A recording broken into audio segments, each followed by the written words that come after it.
As he began to unravel his secret, one he'd guarded with every fiber of his being, it hit me. All these years, all those moments, I had been blind.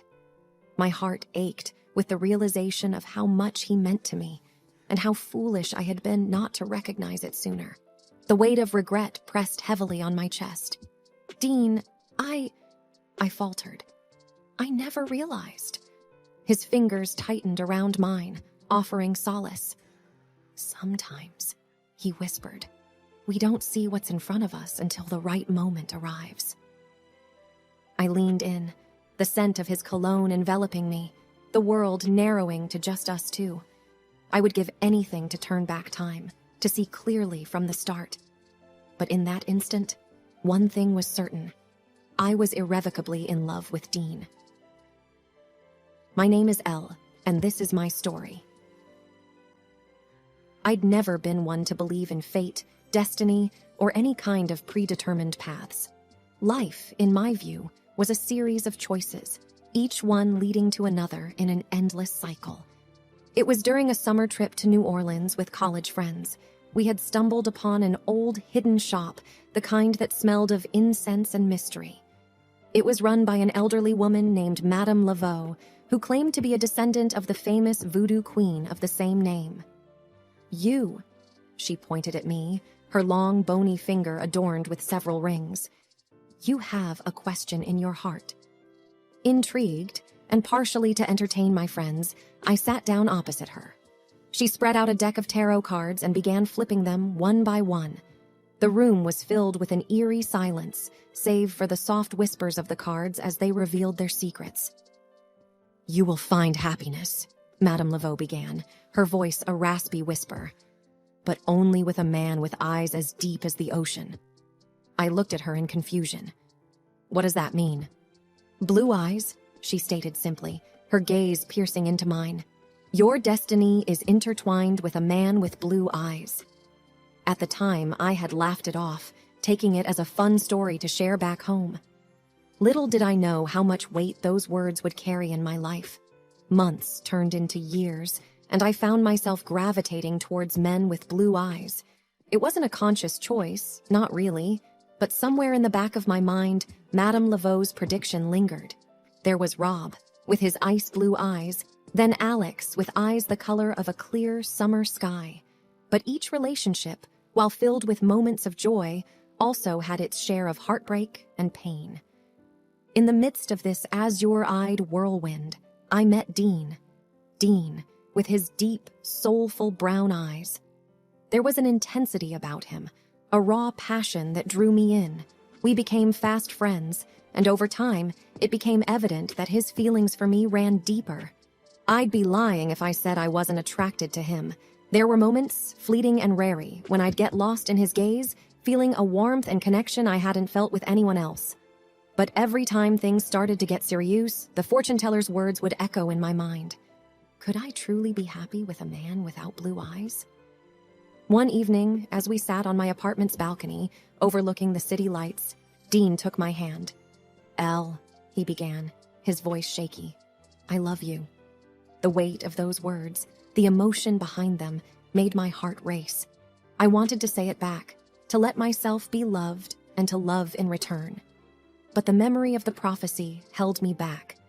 "Dean," I began, tears forming in my eyes, "I care about you deeply, but I can't be with you." He looked at me, confusion evident in his eyes. "Is it because of my eyes?"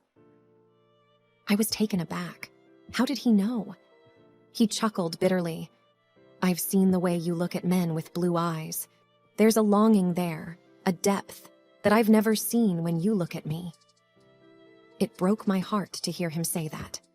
I tried to explain, to tell him about Madame Laveau and her prophecy. But the more I spoke, the more absurd it sounded, even to my own ears.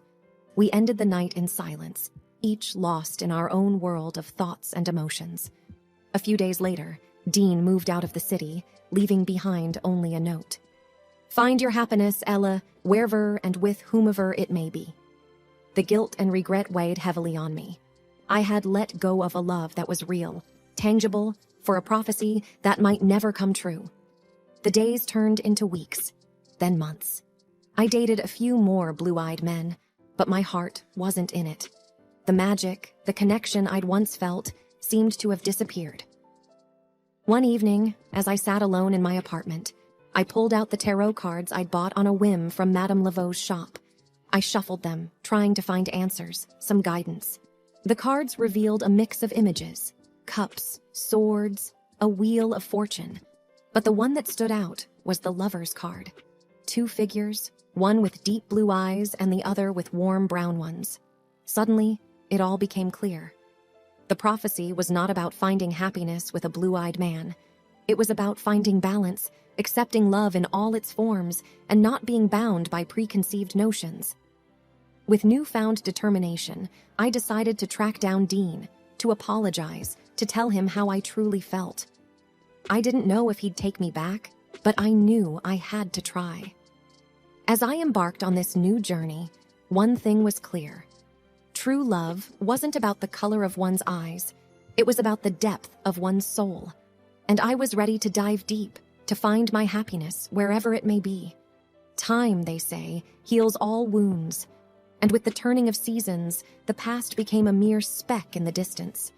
New York, with its fast-paced life and never-ending chaos, helped me move on. I continued to meet people, often drawn to those with blue eyes, the shadow of Madame Laveau's prediction always looming in the background.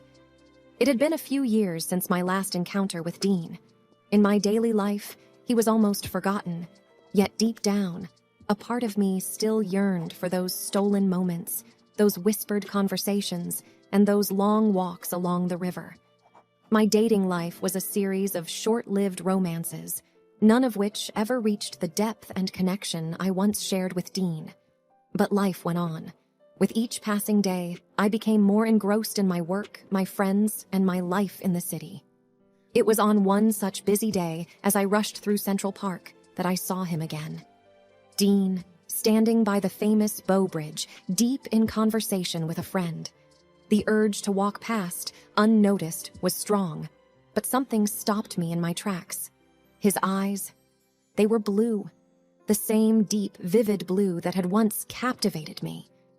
Confused, I approached him, my heart racing. "Dean?" He looked up, startled, and then broke into a smile. "Elle, it's been so long." There was warmth in his voice, but something was different. The connection, the spark that had once existed, seemed to have faded. I couldn't help but ask, "Your eyes, weren't they—" Dean laughed, a hint of embarrassment in his voice. "I wore colored lenses. I always hated the color of my eyes, thought they made me look plain. But recently, I've started to embrace my natural self." The revelation was shocking. The man I had loved, the man whose eyes had once haunted my dreams, had been hiding his true self all along. Suddenly, memories flooded back. Our first meeting, the intensity of his gaze, the moments when our souls seemed to connect. And then, the realization that perhaps I'd never really known him at all. Before I could process my thoughts, a voice interrupted us. "Babe, who's this?" A young woman with striking green eyes approached, her arm slipping around Dean's. The intimacy between them was evident, and it didn't take long for me to piece together the puzzle. "This is Elle, an old friend," Dean introduced, his voice neutral. "Nice to meet you," she replied with a courteous nod, her eyes never leaving mine. The unspoken challenge was clear. The awkwardness was palpable. Here I was, face to face with the man I had once loved, a man who was now in love with someone else. After a few minutes of strained conversation, I made my excuses and left, the weight of the encounter pressing down on me. As I walked away, the truth hit me hard. All these years, I'd been chasing a fantasy, holding on to a prophecy that had no basis in reality. I had let a fortune teller dictate my choices, my relationships, and my life.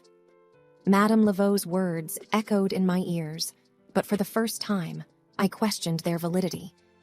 Maybe the prophecy was never about the color of one's eyes. Maybe it was about seeing beyond the superficial, about finding someone who truly understood and connected with my soul. With newfound clarity, I decided to let go of the past, to move forward, and to trust my heart. After all, it was the only compass I needed.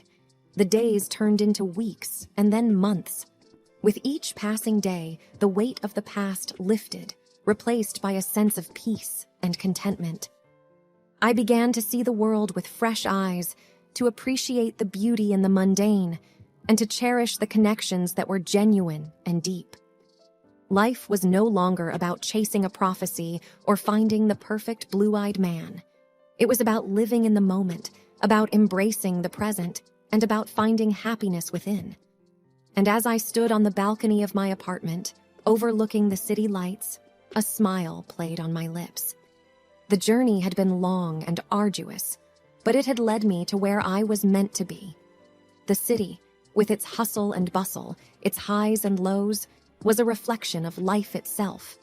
And as I looked out into the vast expanse, one thing was clear. True happiness didn't lie in predictions or prophecies.